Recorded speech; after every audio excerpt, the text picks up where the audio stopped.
quando da via dolorosa,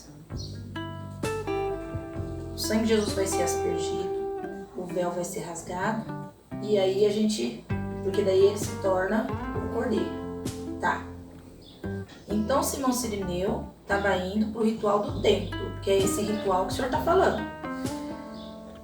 Porque ele ia ficar do lado de fora, esperando ver toda essa situação acontecer, para daí esse sangue ser aspergido sobre a multidão. Provavelmente ele ia ficar nos átrios, né? Porque nos átrios, no templo, todo pecador, qualquer pessoa podia ir.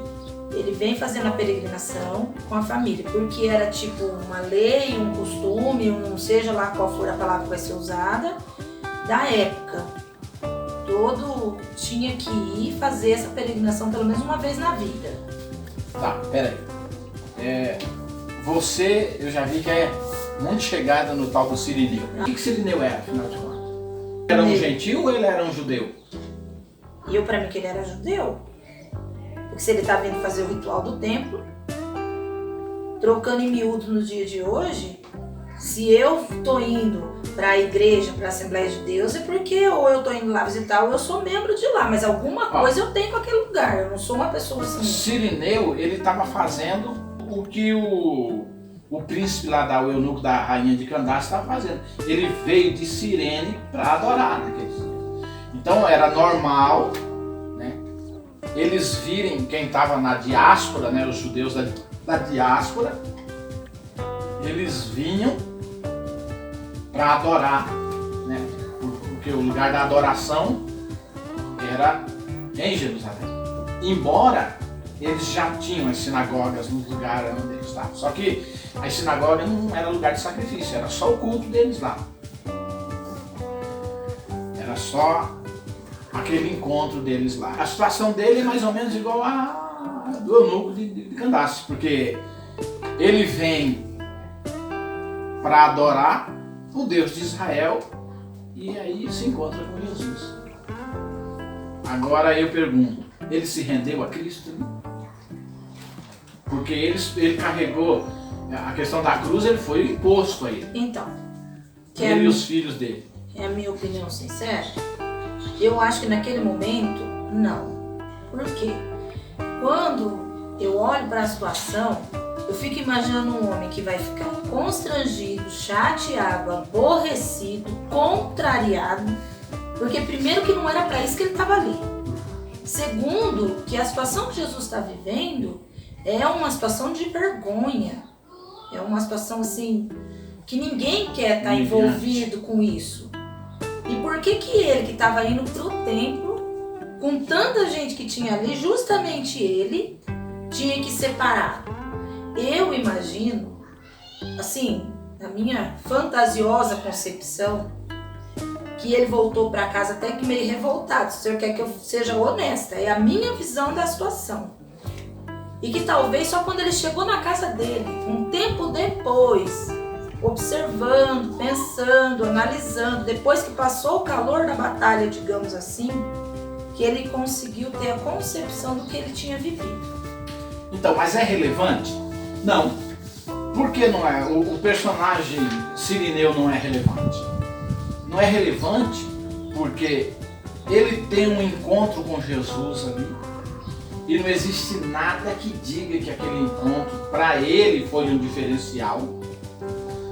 E a posteriori também, eu posso imaginar o que eu quiser, mas tudo que eu imaginar é fruto da minha imaginação. Sim. Não, pode ser uma revelação de Deus, mas se for uma revelação de Deus só serve para mim, não serve para mais ninguém. Porque aquilo que a palavra de Deus não diz, para eu é fantasia da minha cabeça. Dissertar em cima disso, não. Pode não ser fantasia da sua cabeça, pode ser uma realidade. Você pode até receber uma revelação do Espírito Santo, uma revelação de Deus, mas aí é uma coisa sua. Entendeu?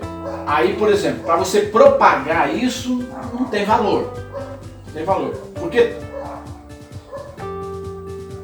se nós vamos nos mover como cristão, tudo que nós fizermos tem que estar fundamentado aqui. Certo?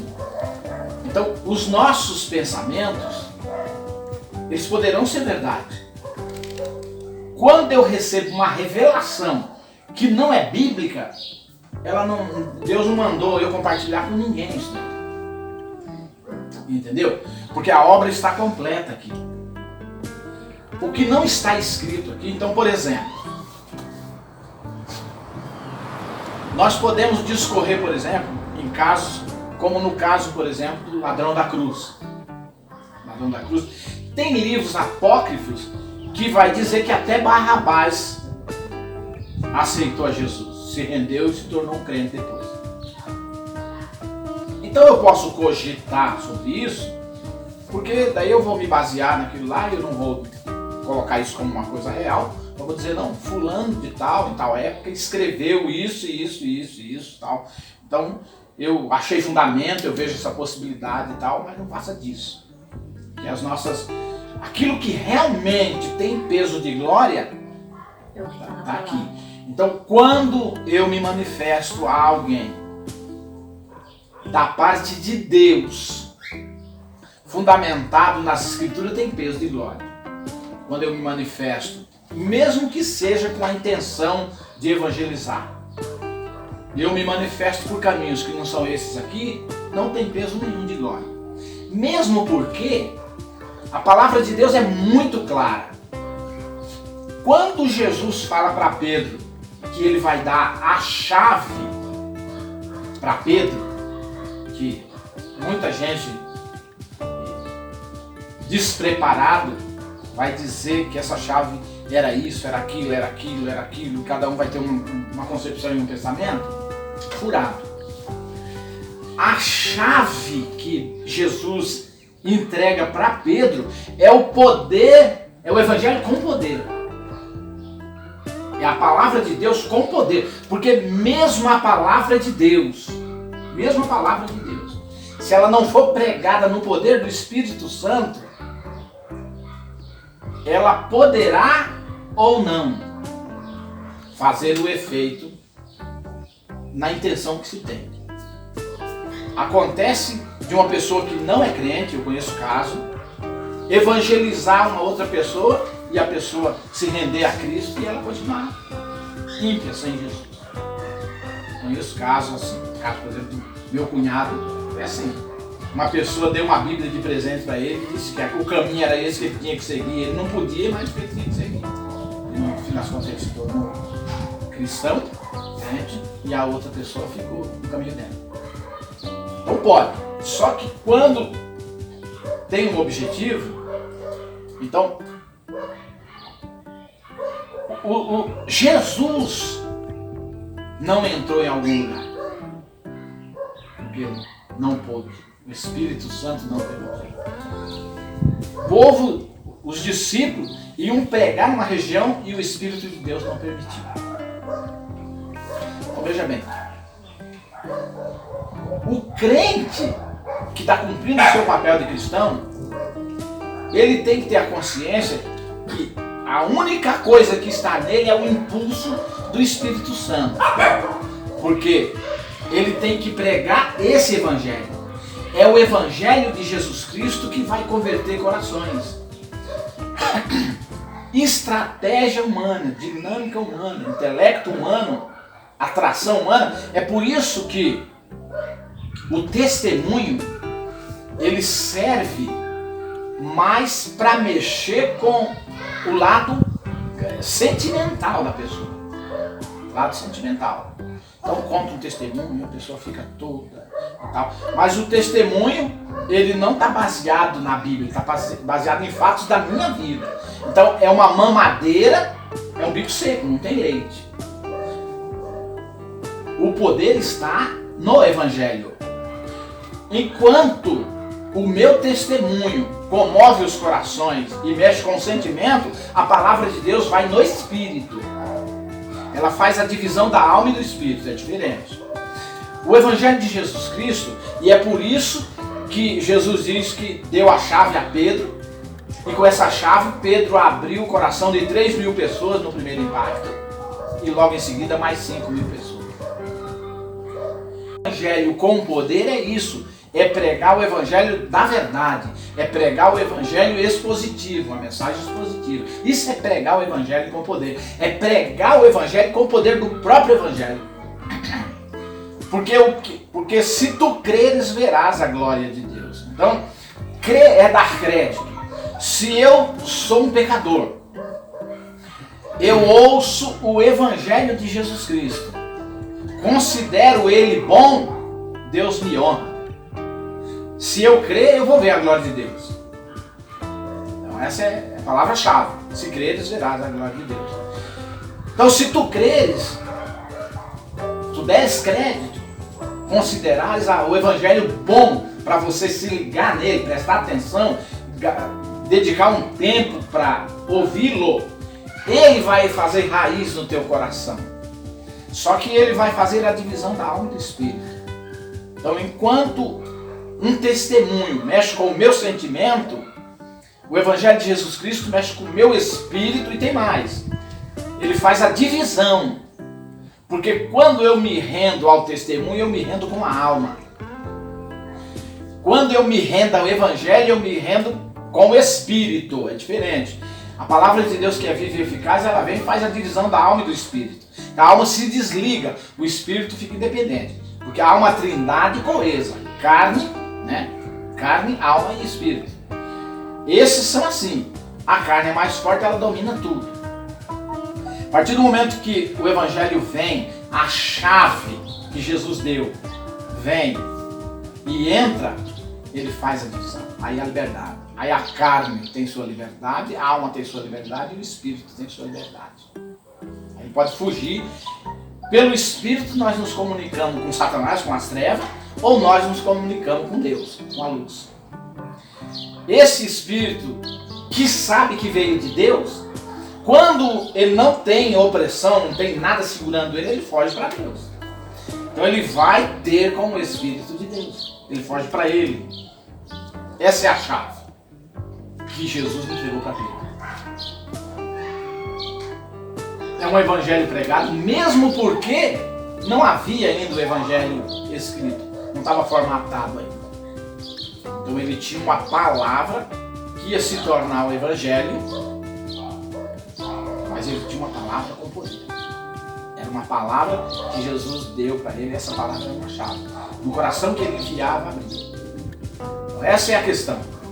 Então nós temos que crer e temos que saber que a chave é o evangelho. Quem tem poder para atrair o homem é o evangelho. Quem tem que atrair o homem é o evangelho. As minhas estratégias, as minhas capacidades, elas são insignificantes e não são seguras. Eu posso trazer por minha capacidade, eu posso trazer almas para o Senhor Jesus. Mas se eu chegar lá e só mostrar a minha capacidade humana, a possibilidade de que isso não dê fruto nenhum é muito grande. Quem se render às minhas artimanhas, que é o que está acontecendo nas igrejas hoje, os camaradas montam estratégia para dominar as pessoas, para dominar as mentes, para atrair. É o que está acontecendo. Então, essa estratégia não é a estratégia que a igreja primitiva usava. Então, quando alguém vinha, não vinha para a minha estratégia, para a minha igreja preta, toda pintada de preto, com um palco lá, todo mundo cultuando no escuro. Sim. Ela não vem para isso, ela vem para o evangelho de Jesus Cristo. Essa é a grande questão. O homem tem que se render a Cristo, ao seu evangelho. Esse evangelho, porque assim, a palavra de Deus, ela vem e purifica o pecador. Ele é estuprador, ele é assassino, ele é ladrão, ele é toda sorte de miséria está nele. Ele é um imundo. O Espírito de Deus não tem como no imundo. Não tem como. Mas quando ele dá crédito ao Evangelho, ele crê, porque crer é dar crédito, quando ele dá crédito ao evangelho, considera bom para ele prestar atenção, para ele dar atenção, tirar um tempo dele para dar atenção. Quando ele faz isso, a palavra de Deus se cumpre. Ele creu, então ele vai ver a glória de Deus. O Espírito Santo o purifica naquele momento, limpa ele. Limpa ele. Aí o Espírito Santo, a partir do momento, porque ele é limpo pela palavra, ele é lavado pela palavra. Quando ele dá crédito à palavra, ele crê na palavra, o Espírito de Deus vem sobre ele e o convence do pecado, porque antes ele não entende o pecado que ele tem. Antes ele não entende o quanto ele é inimigo de Deus. Antes ele não entende o quanto ele depende de Deus. Antes ele não entende que sem Deus ele está fuzilado, ele está condenado à maldição eterna. Ele não entende que ele vai viver dentro do fogo do inferno se ele estiver sem Deus. Quem esclarece a mente dele é o Espírito Santo de Deus que vem sobre ele. Vem nele, convence ele do pecado, da justiça e do juízo. E aí ele, se rendendo ao Evangelho de Jesus Cristo, ele vai sendo purificado, ele entra no processo da santificação. O que é santificação? Santificação é uma vida de intimidade com Deus, uma vida de aproximação, uma vida de oração. É isso que gera a santificação no homem. É uma vida de oração. A partir do momento que o homem está envolvido com Deus, ele não está afrontando a Deus. Ele vai crescendo no processo da santificação. Por isso, o apóstolo Paulo diz: orai sem cessar. Por isso, é andar em espírito. Tudo que se estiver fazendo, estará fazendo para a glória de Deus. É por isso que o apóstolo Paulo diz: quer comais, quer bebais, quer façais outra qualquer coisa, fazei tudo para a glória de Deus. Como é que eu faço tudo para a glória de Deus? Faço tudo numa consciência de uma dependência de Deus. Que agora eu estou na total dependência de Deus. Então, para que não haja deslize, não haja fraqueza e não haja queda, tudo que eu estiver fazendo eu tenho que estar ligado com Deus. A minha mente tem que estar ligada. Isso é orar sem cessar. Então, o Evangelho de Jesus Cristo vem, me purifica, o Espírito Santo vem a mim, entendeu? Aí já é Espírito com Espírito. Sai, transcende. Sai das regiões carnais e entra para as regiões celestiais. Sai, rompe a metafísica, né? Então essa é uma questão profunda demais. Muito profunda, mas de fácil entendimento. Se eu, como pastor, tenho um rebanho, e como é o caso, por exemplo, da Igreja Assembleia de Deus, era, né, pelo menos. Hoje, a Igreja Assembleia de Deus está dispersa. Mas ela tinha uma terça-feira que era o culto de doutrina, seria o dia do pastor tratar desses assuntos para que os crentes não fossem neófitos. Se eles não se tornassem doutor da palavra, mas eles ficavam doutor em sabedoria. A verdadeira ciência da salvação, o crente adquire. Um crente desse jamais teria essa palavra: ah, não dá nada não. Ah, acha que Deus está preocupado com isso? Deus só quer o coração. Por mais humilde, simples, indouto que ele seja, jamais ele falaria uma palavra dessa. Porque ele sabe que Deus é delicado. Deus é sensível. Deus não tem sentimento do homem, mas é antagônico ao homem. Por quê? Por causa do pecado de Adão. O homem é inimigo de Deus, o homem natural. Então, qualquer coisa que possa acontecer no sentido de levar esse homem a cometer desagrados a Deus, Deus é muito sensível. Deus é muito sensível. Existem algumas Bíblias escritas errado, que me parece que o apóstolo Paulo vai dizer que o Espírito de Deus sente ciúme. Está errado. Tradução errada. Ele não sente porque ciúmes é um sentimento humano. O Espírito de Deus não tem sentimento humano. É um sentimento ruim e humano. Aí quando nós vamos ver que ele tem zelo. No original não é ciúmes, é zelo. Porque Deus, o Espírito de Deus em Jesus, não tem esse sentimento. Ciúmes não existe para eles. Não. Ciúmes é um sentimento humano. Uma coisa ruim que o homem desenvolveu. Agora a Bíblia diz que Deus fez tudo perfeito e o homem criou muitas coisas. Entendeu? Então, essa é uma questão simples. É por isso que os crentes que não se deram ao trabalho de se preparar para ser usado por Deus com profundidade, não estudaram, não se dedicaram, talvez porque o seu ministério não é esse, talvez porque é, mas ele não entendeu a chamada, costuma dizer, não, essa muito sofisticado.